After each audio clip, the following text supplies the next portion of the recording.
લાખ રૂપિયા 1.5 લાખ રૂપિયા 2 લાખ રૂપિયામાં ગેરકાયદેસર પ્લોટ વેચ્યા। આ પ્લોટ વેચીને એમણે ત્યાં આગળ નગર ઊભું કર્યું। પણ આવનારા સમયમાં આ મહમદ નગરીને રામનગરી બનાવવાનું કામ એ વોર્ડ નંબર 7 ના કાર્યકર્તાઓ કરવાના છે। નામ બદલી નાખીશું એમનું, વિસ્તારનું નામ બદલીશું, કારણ કે અમે માનીએ છીએ કે આ સરકાર એ સરકાર ગરીબોની સરકાર છે।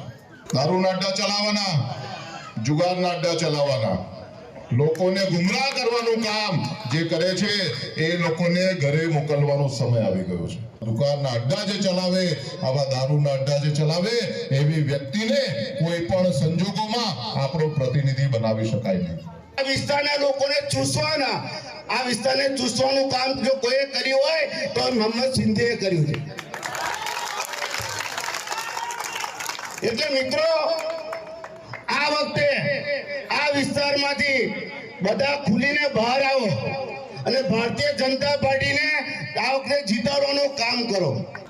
512 અહીંયા જે મકાનો બનાવ્યા છે એમાં 100 જેટલા મકાનો એનું ભાડું પણ એવીઓ પોતે ખાય છે।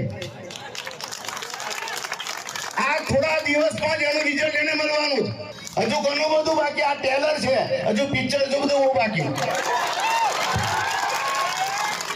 એટલે મિત્રો, આવા 512 ના ગરીબોના મકાનોના ખોટા ભાડા લેવાના, ગરીબોને ચોસવાનું, અહીંયા સરકારી જમીન પર પ્લોટો પાડવાના, નગરપાલિકામાંથી રસ્તા બનાવવાના ને પ્લોટો વેચાનું કામ જે કરે છે એ પણ હવે થોડા દિવસમાં બહાર કાઢીને એની સામે હવે લાવવાના છે।